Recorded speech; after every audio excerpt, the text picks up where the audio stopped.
Hey guys, it is Quincy from aslightlybetterwife.com, where I blog all about marriage, homeschool, and motherhood. I am a homeschool mama of 3, ages 3 to 13, and wife to Mr. Awesome. And right now I'm going to show you a quick peek at our schoolroom. So if you are looking for a picture-perfect, Pinterest-worthy, best schoolroom ever, look back in my archives a few years on aslightlybetterwife.com, because that's how we used to have it set up. Seriously, you guys, our schoolroom was beautiful, and I would get compliments all the time, and people would come here to look at my schoolroom so they could figure out how to set up their schoolrooms. And then life happened, and we have an extra homeschooler this year, and I just kind of found things weren't flowing the way I imagined they would, and we couldn't fit 4 of us in here anymore to do school peacefully. So it was getting a little chaotic. So I'm just going to give you a quick tour around, and you can see how it's working for us now. We used to have, right here where you see this big bookshelf, we used to have a whiteboard there. At one point we had a big, nice dining room table in here, and it was beautiful, but it really didn't work. So now what we do is we use this basically to store our homeschool materials, and then we take them out to the dining room and the kitchen, and we do school out there, or the living room. And the kids will come in here once in a while and they lay on the floor to do school. So it still works, and they use the computer and stuff, but it's not being used the same way that it used to be. This is not our primary schooling room. This is basically where we house a lot of our materials. Okay, so let me get you started and show you here. If I back you in, first thing we have is the computer setup for the kiddos and us. This is like we all just share one desktop computer.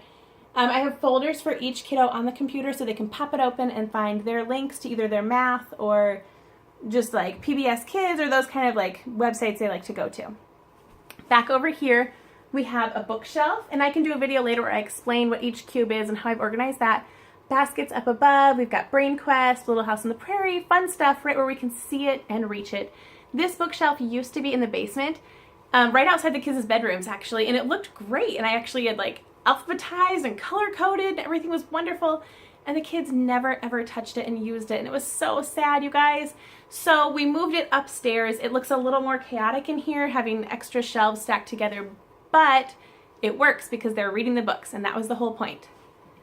Okay, so if we go down to the end down here, scoot you down, this bookshelf on the end is all filled with stuff that the toddler can use. So there's like the abacus, she's got different puzzles, different kind of manipulatives, magnets, that kind of stuff. It's all right in there where she can grab it.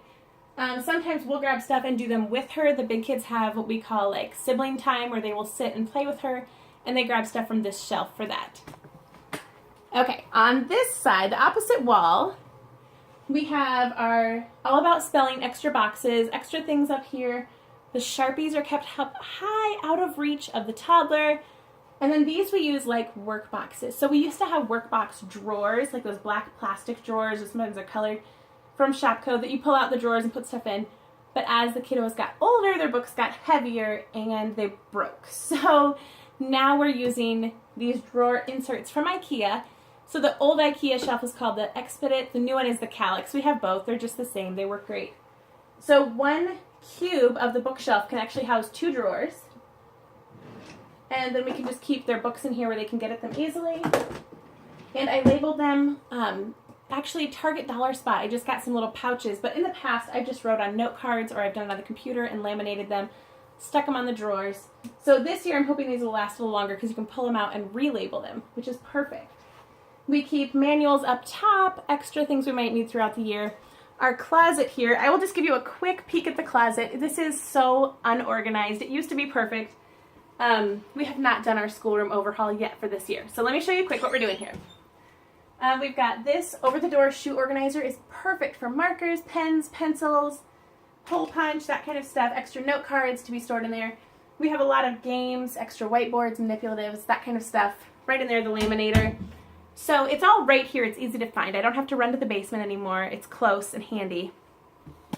Right here, right next to there, we have the crate system. So Christy Clover of raisingclovers.com has this crate system, she calls it, and it's like weekly sheets are in there so the kids can find them, and then they fill out their binders here. So I'll just show you real quick. You guys, you definitely need to check out her website where she has all this organized. But the kids will pull out their folder for like we're on week 6 right now, and they can file them in depending on what day of the week it is. And then I just printed out a chart that I make specially for the kids so they can find their papers and what they need to do and get it marked off each day. And then, let me turn you around and pull you up a little ways so I don't cut off my head.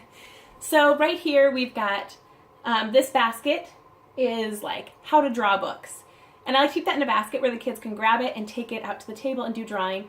The chevron bag, let's see if I can get my finger right there we go. On the other side, that bag is filled with coloring books and notebooks, basically anything that they can pick up on their own and draw in, and it's not going to bother me. It's not schoolwork. It's just basically free drawing. In the center here, we have this cart, also from IKEA, and we like to put the kids' schoolwork in there. Like, so in the morning, they'll be like, here's my stack of books I need to work on. They'll throw it in there, wheel it out to the living room. We also will use this like for movie night as an end table next to our couch. So it's multi-purpose, works perfect. Morning basket right there, and those are things that we do together. The kids keep their Kindles in there. We've got flashcards, clipboards, like their math DVDs, science CDs, that kind of stuff. And next to it is a basket that is full of dry erase boards and markers, perfect for the toddler or if they just need to scratch out some math or that kind of stuff. That's what we keep in that one. Oh, and also we have like posters on the wall here, and that works really good. Those are also from Dollar Tree. I love to get school stuff at Dollar Tree. They are 2 for $1, super cheap. And we used to have some behind our door also, but here's the deal. I have really learned this year that I need to put stuff where the kids will find it. So right now, our multiplication math facts chart is in the bathroom. Yes, in the bathroom, right in front of the toilet where they will see it. And it's funny because the kids will shout out like, hey mom, do you know what 12 times 12 is? And I'll be like, yeah, 144. And like we're having these conversations while they're going to the bathroom. Whatever, judge us all you want. But the kids are learning because this stuff is right in front of them where they can see it. So I do still have these charts in here, but I've kind of worked towards moving charts more out in the open area where the kids will see them. So if you guys have any questions, I would be happy to help you. I would love to help mentor you on your homeschooling journey or just encourage you. And if you have any tips for me, definitely send them my way too, because I always love learning new things. So that's what we're doing this year. I know it's not glamorous and beautiful, but it works, and it works very well. So I hope you guys have a great day and go out and do something awesome. See ya. Bye.